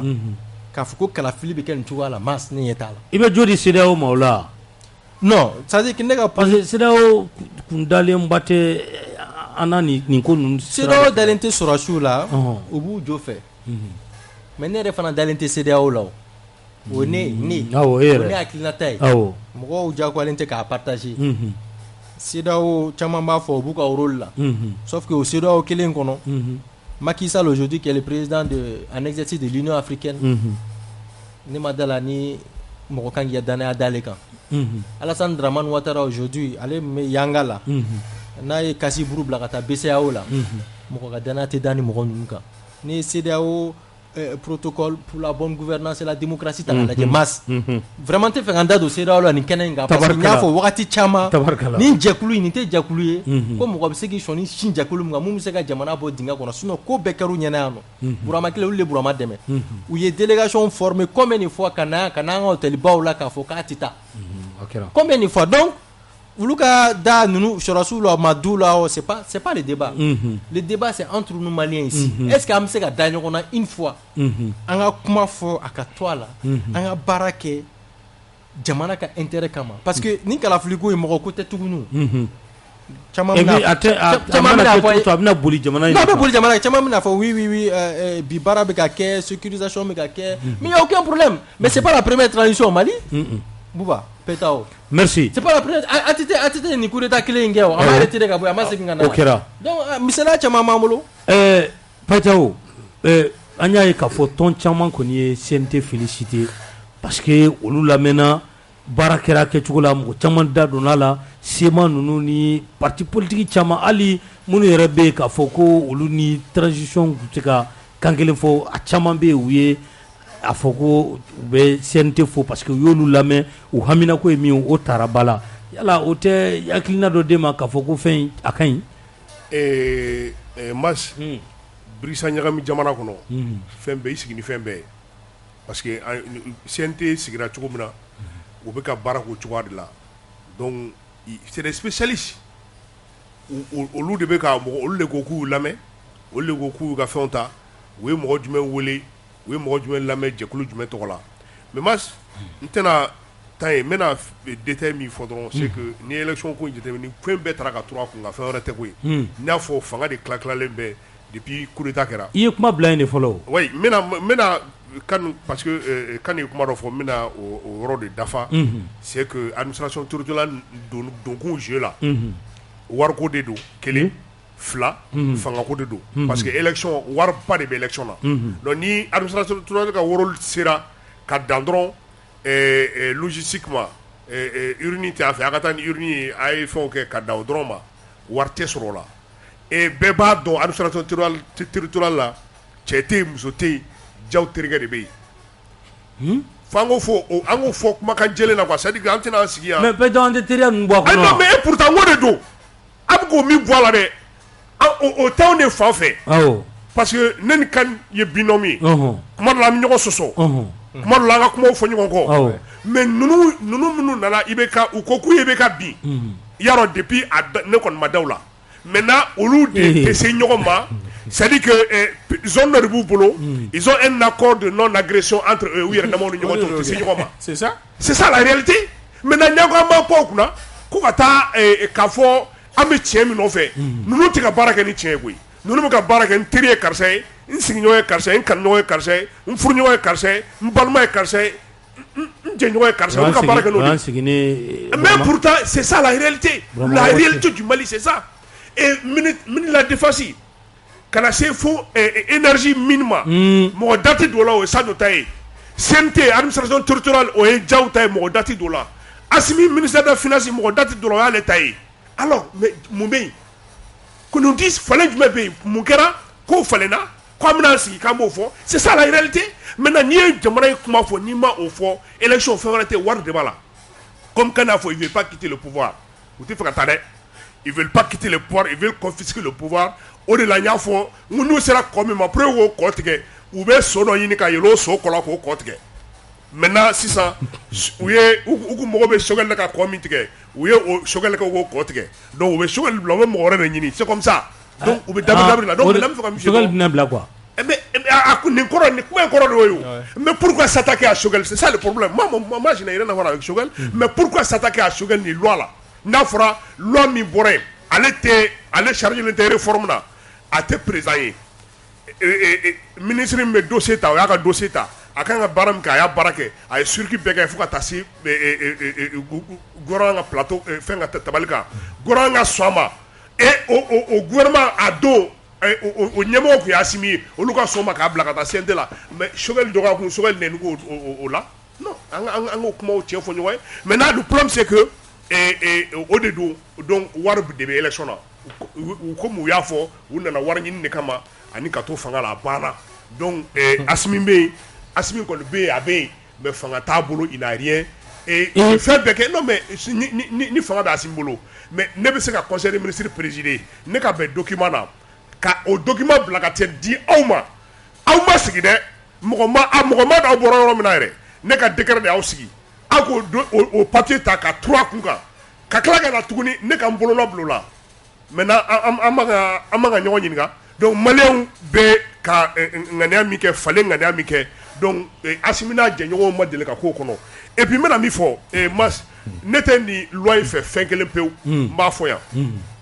ni SEMA bɛ fɛn o fɛn na ne payetaw t'a la SEMA parce que SEMA de ko ka Mali tila et wa fo bi SEMA b'a ka Azawadi ko la SEMA mana fɔ diɲɛ fɛn o fɛn ka ɲi Mas ne bɛ ɲɛ tugu u ko min ma ɲi ne bɛ t'o de la SEMA kɔni ko k'a ka ɲi k'a don a ka ɲi donc ni SEMA ko a ka ɲi donc a ma ɲi o kɔrɔ de a ma ɲi a ka ɲi SEMA de ma dɛ a bɛ SEMA de arranger a bɛ a to Mali tilali ko min ni o ŋaniya b'olu kɔnɔ u k'o boloda parce que ni minorité ye majorité mara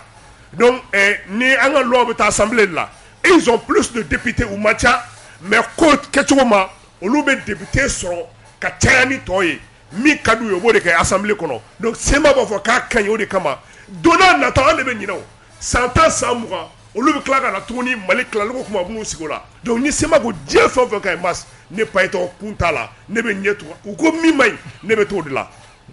c'est aussi simple que ça et puis i ko jɛkulu dɔw bɛ k'a fɔ k'a ka ɲi jɛkulu minnu ko k'a ka ɲi jɛkulu jumɛn don ne minnu ka communiqué n ye Adama ka communiqué de ye mais a y'a fɔ a ye jamana in tiɲɛli a daminɛna Adama de la olu de ye armée tiɲɛ ka école tiɲɛ ka santé tiɲɛ ka fɛn bɛɛ tiɲɛ jamana in yɛrɛ k'a ci ka a bila nin position na k'an kɛ jugu sago ye Adama fanga de don et maintenant bi IBK an bɛ wuli ka jɔ la IBK nɔfɛ k'a ma ɲi olu kuma IBK nɔfɛ u ma se k'a fɔ IBK tiɲɛ la président y'i jɔ a ma ɲi i bɛ ka taa n'an ka jamana yɔrɔ min na mais n k'u tugura kɔ u y'anw traité ni fɛn bɛɛ ko maliyɛnw yɛrɛ de y'a ton ta o y'a bɔ ta u ye kuma caman fɔ maliyɛnw ma bɛɛ ɲɛw mɔgɔ la tigi kelenw ko a ka ɲi parce que le problème dugutigi kɔrɔ o tɛ dugu ɲalen fɛ koyi a kuma ye tiɲɛ de ye mais siga t'o la o Mas a ma se ne k'o fɔ o et quand moi je vois a sari ka bɔ il va nous faire quelle leçon an ka ɲɔgɔn bonya il va nous faire quelle leçon jumɛn ale bɛna leçon jumɛn fɔ an ye an m'u ye yan jamana ma d'u ma yan wa est-ce que ni hɔrɔnya bɛ yen danbetigiya bɛ yen ni senteri minnu ye IBK soutenu hali ni nin dir'i ma i kan ka b'a la i kan ka fɔ ko non tiɲɛ na ne ka hɔrɔnya ni n ka danbetigiya t'a to ne n'aw ka baara kɛ ne n'aw tɛ baara kɛ fo ka diɲɛ wuli donc on l'a Mali kɛra Birisa ɲagamidugu ye donc a y'a ye dɔ taara kuma fo New York Malien tɔgɔ la o ma kɛ yan wa a taara cogo di a ye sɔrɔ cogo di mɔgɔ t'a dɔn donc maintenant u ye jɔn lamɛn CNT mɔgɔw ye jɔn lamɛn olu yɛrɛ bɛ ka jɔn représenter dɛ olu yɛrɛ ko k'u tɛ ka mɔgɔ représenter u b'u yɛrɛ de représenter donc min ka di o b'o de kɛ a fɔra k'a ti député hali sini u b'u yɛrɛ wele ko honorable maintenant tout ça n bɛ fɛ ka min fɔ dɔrɔn c'est que nous sommes dans le cinéma an bɛ jadɔn de la an bɛ fɛn de la parce que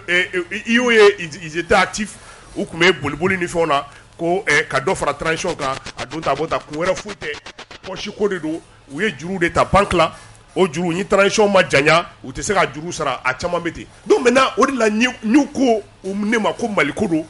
ne dabali bɛ ban mais n kɔni bɛ min fɔ Assimi ye a promis min kɛ Assimi ye malien bɛɛ lajɛlen janfa hali n'o y'a sɔrɔ mais non mais parce que le problème c'est que Assimi c'est le père de la nation ale de ye jamanakuntigi ye n'a ma ɲa ko kɛra ta sama sama kɔnɔ ale tun ka mun kɛ k'a ɲini ka ninnu fila fara ɲɔgɔn kan bon hali n'a b'a kɛ ka ja wele e ye n jɛɲɔgɔn jamana bɛ situation min na jugu banna min tɛ nin si ye n b'a la segin ka taa a bɛ ani gouvernement ta bɛn a la donc n'i y'a bɛnna min kan o la maliyɛnw tun b'a ye a tiɲɛna gɛlɛya donna CNT ni gouvernement cɛ. bolila le 3 de nɔfɛ. le 3 tɛ o le 3 non mais depuis le 9 an tɛ yan wa an sara wa ko ka gɛlɛn sa mais an sara wa a gɛlɛya an kɛlen don wa donc o tɛ koyi le 3 ko tɛ min don Choguel lemuruba o y'a bisi a ji banna sisan solution de bɛ ka ɲini k'a fili c'est ça sinon ɲini tɛ n'u y'a bila kungo kunna mɔgɔw b'a fɔ ko u siranna Faransi ka pression de ye o y'a bila maintenant quand on le pousse à la porte a bɛ bɔ maintenant n'a bɔra sisan mɔgɔ min ka d'u ye u bɛ t'o ta k'o bila ne y'o de fɔ mɔgɔ ka d'u ye k'a kɛ premier ministre ye c'est très simple mais u k'u jija a tigi kana taa n'an di Faransi ma tuguni parce que an ni Faransi tɛ ɲɔgɔn ye sira la Faransi ye jamana ye Mali ye jamana ye an ka jamana y'a kun bɔli min kɛ ni diɲɛ mɔgɔ bɛ ka tɛgɛrɛ fɔ bi an ka jamana ye o min bɛ yen nɔ a tigi k'i jija a k'o maintenu sinon le reste là c'est pas moi mon problème mais n fɛ ka min f'i ye dɔrɔn ni o t'olu sagona ko ye o ninnu sagona ko ye dɔrɔn ko bɛɛ lajɛlen bɛ labɛn olu yɛrɛ kana bɔ fanga la cogo min na parce que sinon sɔrɔdasi ye sɔrɔdasi ye jamana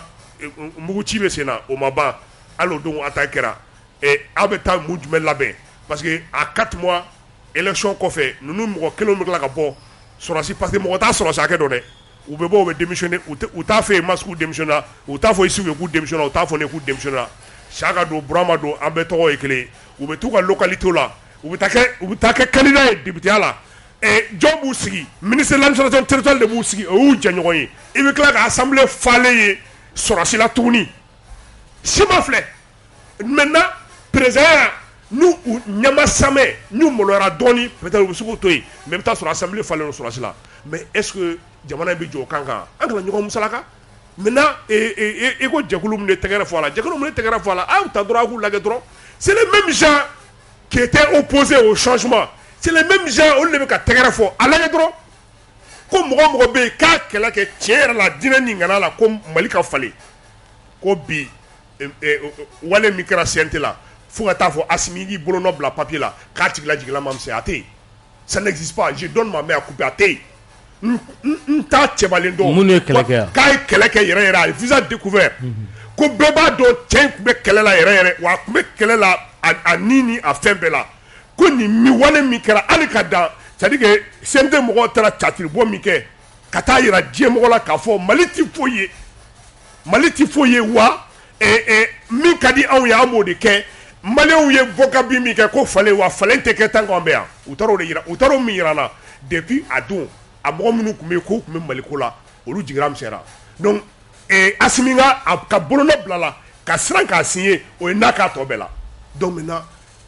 jɛkulu minnu bɛ ka tɛgɛrɛ fɔ olu de tun bɛ a ko la a mɛnna transition ma ɲi olu de tun b'a la a mɛnna a kala i bɛ ka ɲɔgɔn président tɛ yen olu de tun b'a la a mɛnna Choguel kala sigi n'a ye Choguel sigi il est clivant n bɛ fɛ ka min fɔ dɔrɔn c'est que un premier ministre est toujours clivant. clivant kɔrɔ ko a bɛ kɛlɛ tigɛ a b'a don tan a b'a bɔ tan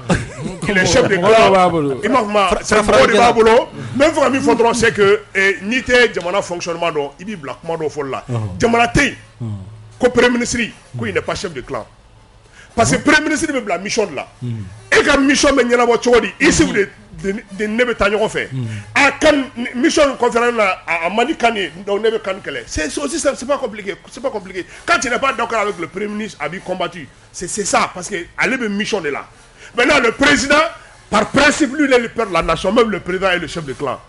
a b'a ka parti mɔgɔw de kɛ ministre ye a b'a teriw ni a jɛɲɔgɔnw de kɛ ministre ni directeur ye ne ko diɲɛ fan bɛɛ de ya o diɲɛ fan bɛɛ non ça c'est la réalité fanga bɛ minnu bolo fanga tɛ ka k'i bolo ko fanga t'i bolo sa mas an ka bɔ o fɛnw kɔnɔ maintenant le problème c'est que jɛkulu minnu ye tɛgɛrɛ fɔ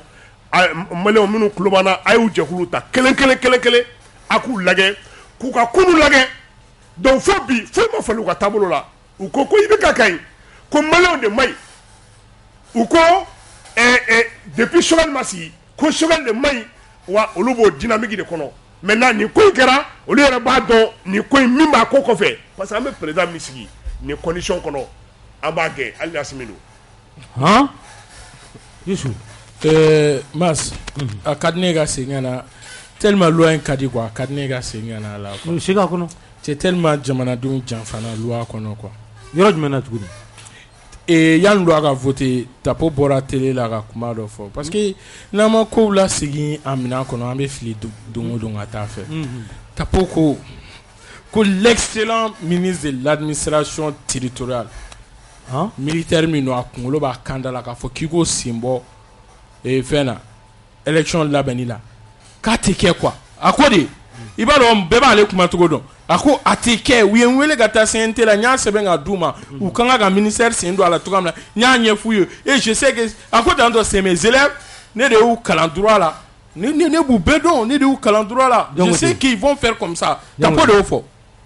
a ka mɛjɔ ma minnu bɛ CNT kɔnɔ yen kɛ ale de y'u kalan awɔ droit la a b'a dɔn a ye ministre sɛbɛn ka d'u ma u bɛna kɛ ten parce que l'excellent ministre de l'administration territoriale o de kan ka élection yɛrɛ organiser ale yɛrɛ ka jateminɛ na et plus u ye kuma dɔ fɔ qui est cɛ Mas an ka kɔlɔsi ko nin ye mankan labɛntɔ ye k'an kɔnɔ Youssou kana maliyɛnw siranna fɛnba dɔ ɲɛ élection tɛmɛnenw na n'o ye procuration ko ye o b'a la élection a kun fɔra ko k'o di EJ ma awɔ munna a bɛ di EJ ma c'est simple quoi ne sɔn kunba dɔ EJ la ne ye EJ défendre kan fɔlɔfɔlɔ min c'est très simple an y'a fɔ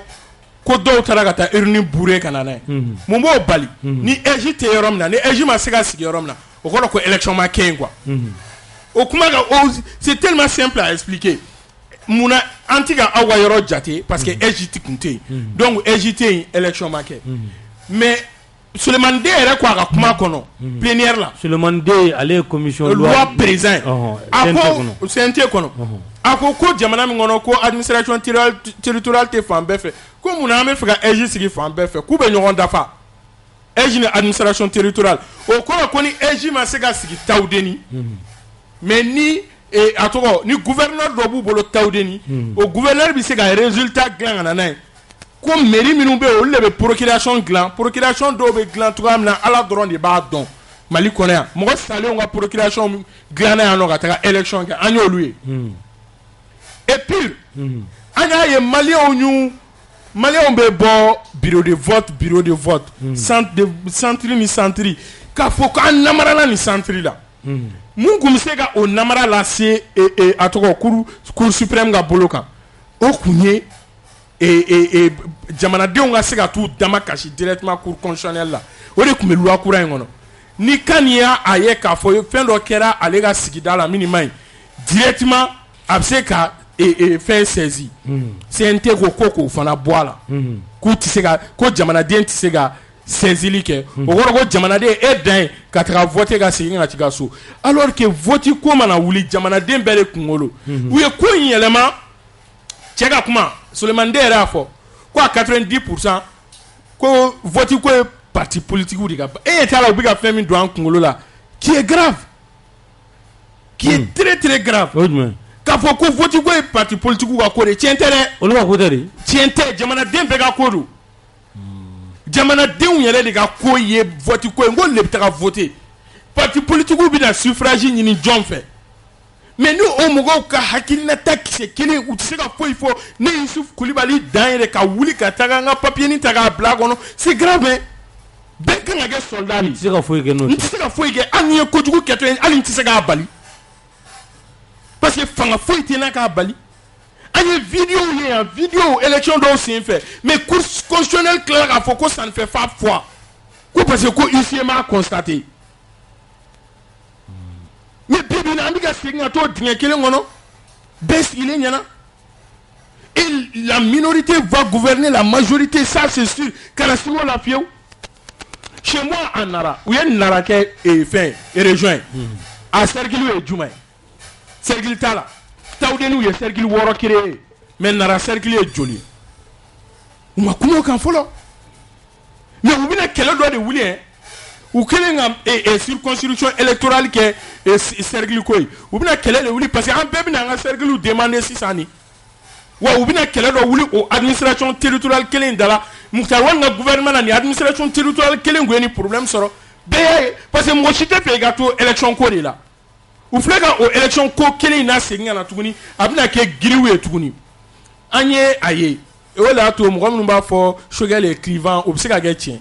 mais Choguel ka vidéo kɔrɔ dɔ bɛ ka circuler sisan nɔ minnu kɔnɔ a bɛ circonscription électorale ko ɲɛfɔ a ko n'an m'an kɔlɔsi yɔrɔ minnu na mɔgɔ si tɛ yen. Yesu maaw ni kɛ Choguel ka défenseur ye dɛ. mais u kan k'a ye kɛ. I tɛ n'o de y'u diya u k'a kɛ ten ne sɔnn'o ma kɛ i mana kuma cogo cogo Mali la hali CNT mɔgɔw hali ne le premier secrétaire parlementaire ko Choguel bɛ vidéoman sara ka kuma Mali histoire bɛɛ hali IBK min y'a vidéoman ko créé a ka vidéoman kuma ca an ka sɔrɔsiw t'a bɔ bi a tɛ yen. Awɔ mɔgɔw de bɛ bɔ ko gilet parachutistes a tɔgɔ u nana ni fɛn dɔ ye ne drone bɛ mɔgɔ ŋani y'a jira mɔgɔw de bɛ bɔ ka sɔrɔsiw dɛmɛ ten mais sɔrɔsiw bolo olu tɛ kojugu ye quoi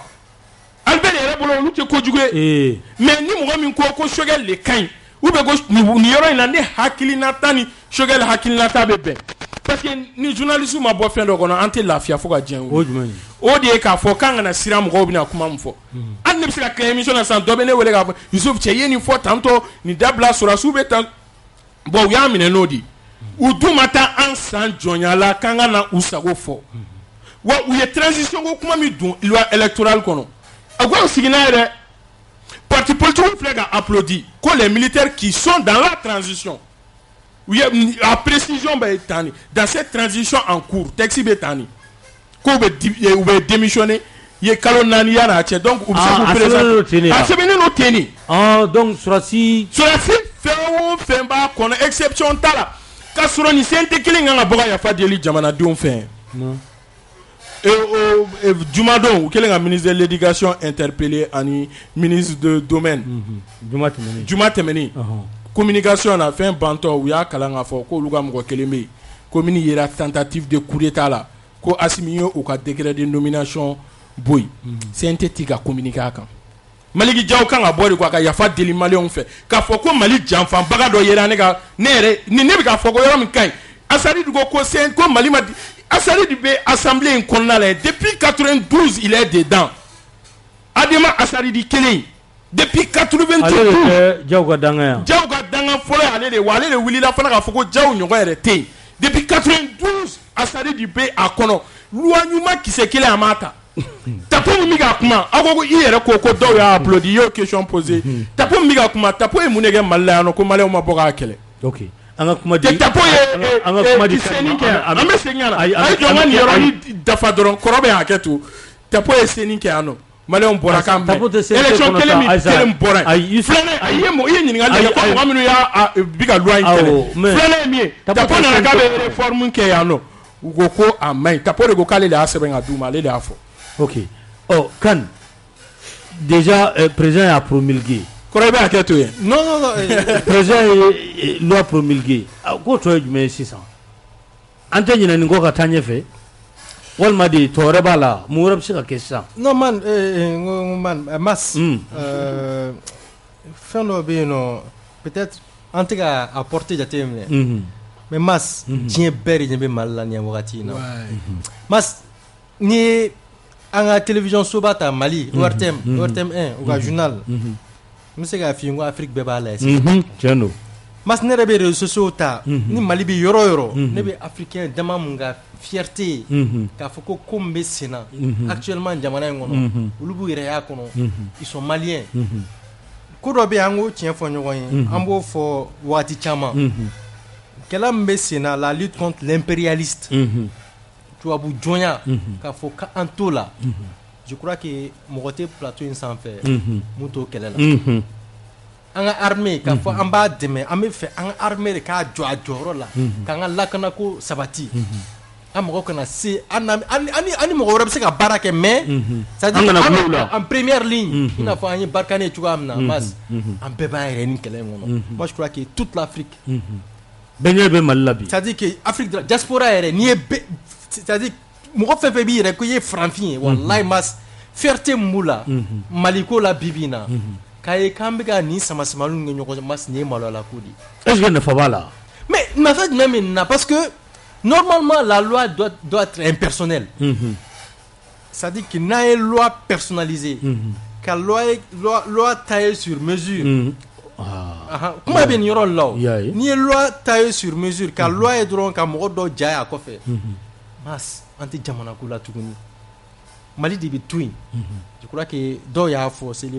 le Mali demeure a kɛra cogo cogo mas bɛɛ bɛ taa Mali bɛ to an n'an ka denmisɛnninya an ye président caman tɛmɛ an n'a fɔ imamu an m'an ka poste an b'a nɔ la awɔ an y'u bɛɛ ye wa bɛ girin ka wagati min na i ka na i ko tugu kɔ n b'a fɔ n tɔɲɔgɔn bɛɛ lajɛlen mes confrères u ka faamuyali kɛ dɛ u bɛ na u b'u ka wagati u bɛ taa mais e b'i ka baara la mas i bɛ to a la dɛ n'i y'a kɛ tiɲɛ kan n'i y'a kɛ ladiriya kan walahi kala tɛ wagasi tiɲɛ don donc an bɛ jamana de kɔnɔ bi bi in na i ko promulgation a kɛra a banna nin kɛra nin ko banna ka ban mais ne bolo nin ye kumasulu ye Mali ma parce que k'a fɔ ko kalafili wɛrɛ bɛna kɛ k'o tɛna kɛ jɛlenya kɔnɔna la anw mun kɛra misali ye diɲɛ m'a bolo mas bi bi in na mas ne kumasulu ko ye dɛ ne tɛ bi la ne bɛ sini la c'est à dire ne bɛ kuma fɛ ne bɛ projection de kɛ mas e den ne den Yusuf den Petaw den olu bɛna Mali nasugu jumɛn de sɔrɔ u ɲɛ o de ye ɲininkali o tuma an bɛna to nin tibitaba in na ten wa mɔgɔ ko kɛlɛ jamana ko kɛlɛ tɛ dɛ an tɛ fɛn na i n'a fɔ sisan ko n ye loi ko kuma fɔ sisan si la loi était impersonnelle institution bɛ girinya mas an bɛ institution girimanbaw sɔrɔ États-Unis k'a lajɛ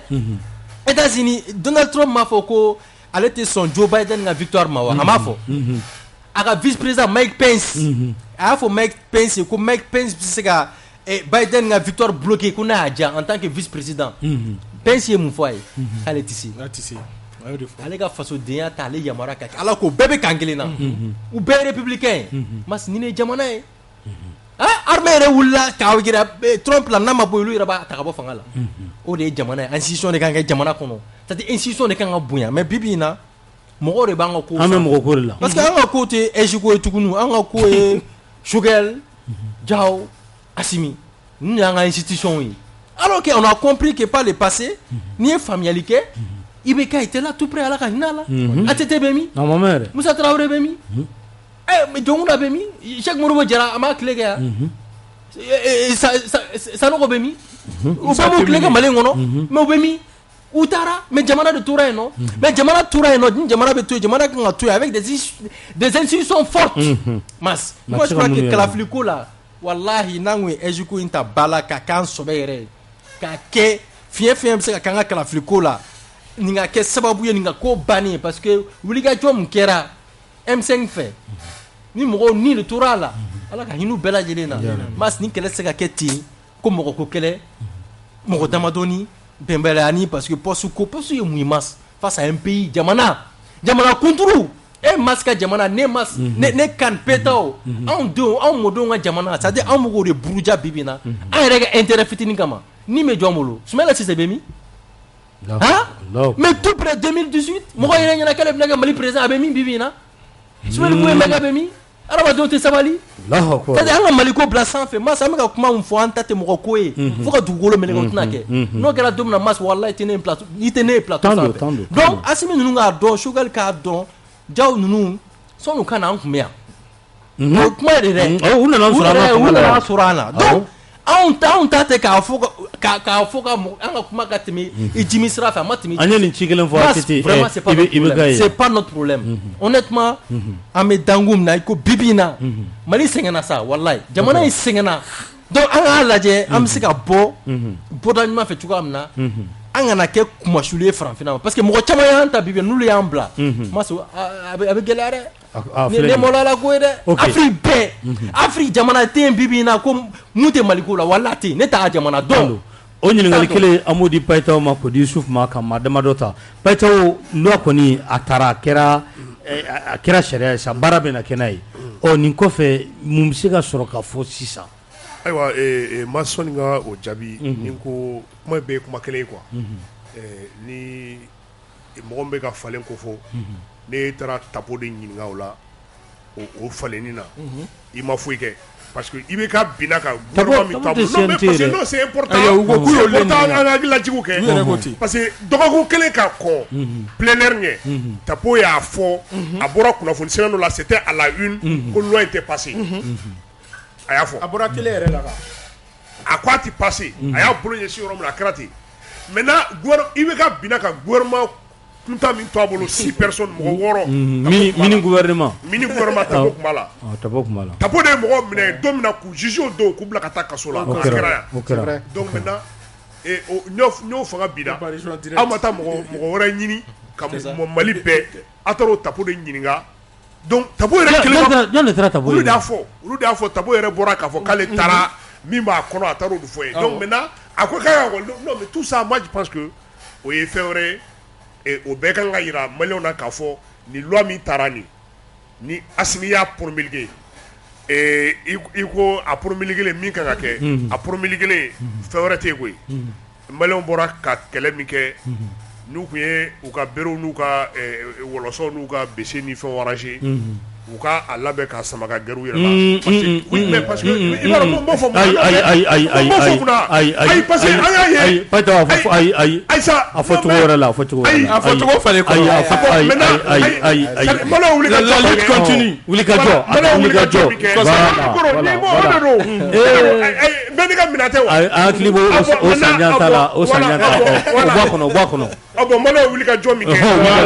Maliens wuli ka jɔ min kɛ n'u tun bɛ fɛ k'a fɔ k'u lafiyara sisan u k'u labɛn k'u sigi o wuli ka jɔ kelen de bɛ parce que kalafili kelen de tɛna kɛ à travers ça masa an kana ɲɔgɔn nɛgɛ Assimi bɔra Maliens bɛɛ jigi kɔrɔ kelen non parce que an ka kuma fɔ les panafricains Congo Afrique centrale kan da sira ma n'i y'u lamɛn dɔw yɛrɛ bɛ kasi k'u ka kɛ Malien ye a ye taa réseau kan an ka t'u lamɛn Assimi bɔra olu bɛɛ jigi kɔrɔ parce que CNT taara min yira n na CNT n'avait pas besoin de faire ça sincèrement nin ko tɛ se ka ɲɛnabɔ dugu ma o tɛ se ka gouvernement wele u yɛrɛ ka bɛn a la wa sɔni u ka taa kɛ catiribɔ ye wa le fait k'u y'a kɛ catiribɔ ye n ka jamana exposé de maintenant le problème c'est que ni mɔgɔ minnu ko a kaɲi ko falenni tɛ se ka kɛ wa falen kɛcogo tɛ Mali la Mali tɛ falen fo ka diɲɛ wuli mais a taara o lamɛn mais a ko mɔgɔw ka sigi mɔgɔw bɛ sigi cogo di c'est ça la question maintenant ni Maliens bolo k'u tilala u m'a daminɛ yɛrɛ a banna kumaw de mais bon comme i ko sinon m'a dabɔ parce que m'a dɔn bɛɛ n'i ka kɛlɛkɛminɛn don voilà kuma laɲini sinon c'est pas pour inciter les gens à la violence mais c'est juste pour rappeler les gens ni an bolo k'an lafiyara an ma lafiya donc an ye wulikajɔ min kɛ an bɛ dɔ de fara wulikajɔ kan parce que Assimi n'a jɛɲɔgɔn mana falenni kama wa a ŋaniya t'u kɔnɔ a fɛɛrɛ yɛrɛ t'u kɔnɔ. Ok an bɛ Youssou i t'a fɔ. L'économiste britannique John Mayer disait que la difficulté n'est pas de comprendre les idées nouvelles, mais d'échapper aux idées anciennes. Ko gɛlɛya tɛ hakilina kuraw tali ye quoi mais gɛlɛya ye min ye an bɛ kɔrɔlen min na quoi ka se k'an yɛrɛ puruti ka bɔ kɔrɔlen in bolo u y'a yira CNT y'a yira an na k'a fɔ k'an tɛ se ka bɔ kɔrɔlen de bolo CNT y'a yira an na de k'a fɔ ko cɛ mais ni mɔgɔ dɔw bɛ ka réagir i b'a fɔ ko u ma deli ka jamana yɛrɛ maratɔ ye c'est grave hein CNT ko Sulemani Den ko Egypte tɛ se ka kalataminɛnw mara kalata bannen kɔfɛ quoi ko jamana tɛ se k'a ka wari dɔ minɛ na ko k'a fili mais jamana min ye condition créer pour que administration territoriale ka minɛnw mara o jamana kelen bɛ se ka dɛsɛ ka condition créer pour que EJ k'a mara et puis EJ ko in fana na EJ ko in fana na c'est qui est plus grave que ça ko EJ bɛ élu pour 7 ans ko 7 ans tɛmɛnen kɔfɛ gouvernement ka fɛn kɔnɔna la 2 tiers tun bɛ bɔ saba o saba mɔgɔ 2 bɛ bɔ olu bɛ dafa mais ninnu ko ni san 7 dafara a bɛɛ ka bɔ donc san 7 o san 7 an bɛ kɛlɛkɛminɛn kuraw ta quoi an bɛ kɛlɛ kura daminɛ n'a y'a sɔrɔ architecture politique min bɛ yen nɔ an b'o kɛ ten n'a y'a sɔrɔ fɛn fɛn bɛ yen an b'o kɛ ten an b'o mara de kɔnɔ sisan nɔ bi i y'a fɔ ko mun kan ka kɛ sisan min kan ka kɛ sisan jamanadenw de bɛ wuli k'u ka droit réclamer ni o ye kalata mina sanuma halisa an ka se k'o sɔrɔ cogoya min na e ko ko sariya man ɲi kalata ɲuman bɛ se ka kɛ ayi n ko kalata mina ɲuman sariya de ye minɛ ye a mina ɲuman ni an bɛ taa kalata la mina ɲuman kan ka sɔrɔ ka segin nin kan fɛn dɔ an bɛ segin nin de ma an bɛ segin nin aw b'a nɔfɛ dɛ le ala CNT nanen e ka plateau in kan sa u ye sariya ɲɛf'i ye yan ne y'a lamɛn o est-ce que u yɛrɛ ye min ta u y'o de ɲɛfɔ a u ko ko Choguel bɛ fɛ ka fanga ta mais u yɛrɛ ye min ta u ye amendement minnu kɛ u ye 6 articles min supprimer ni moralisation b'o la ni kalikasiyɛn b'o la ni o ye malien extérieur ka ko b'o la u y'o minnu supprimer est-ce que u y'o ɲɛfɔ u ye article 6 bɔ a la pewu u y'o ɲɛfɔ a kelen de ka plateau kan sa masi a b'an jaabi a y'a sɔrɔ a ɲɛfɔli ye jɔn kelen Amadou Albert mana yan an ka taa a ma n'i ka plateau kan mais tiɲɛ de don o kɛra ka sɔrɔ a ma voté CEDEAO mɔgɔ CNT taara ORTM plateau kan a wo yɛrɛ ka question dɔw digira Sulemani Den la f'a y'o a ko non k'a ti yan o kama u bɔra yen u taara média bɛɛ la u taara u yɛrɛ ɲɛfɔ fan bɛɛ fɛ mais kuma kelen de b'u da Choguel de man ɲi Choguel kunkolo de man ɲi quoi gouvernement tɛ dɛ Choguel kunkolo de man ɲi et hali CNT ka interpellation jateminɛ sa bibi na ni mɔgɔ kan ka interpeller Mali bɛɛ o tɛ fɛn dɔrɔn ye sa o tɛ hali gouvernement dɔrɔn ye Mali bɛɛ ni mɔgɔ kan ka interpeller an ka courant tigɛra yan sa hali sisan an filɛ groupe de kan ministre de l'énergie kan ka interpeller ni Mali bɛɛ i ye CNT k'a kɛ yan jɔnw bɛ ka interpeller M5 ka ministre le ministre de l'éducation ministre des domaines et des fondations i bɛ ninnu de y'u bolo don o don mais CNT a ka tagafan yira o CNT président ko a tilatɔ kuma la don min na u ye loi ta quoi nous remercions i b'a dɔn ale bɛ kuma dɔɔnin nous saluons le président de la transition le colonel Assimi Goïta a bɛ se Assimi Goïta ma a y'a tɔn la yɛlɛ an kɔrɔ Mamadi Kane olu ye communication kalan en matière de communication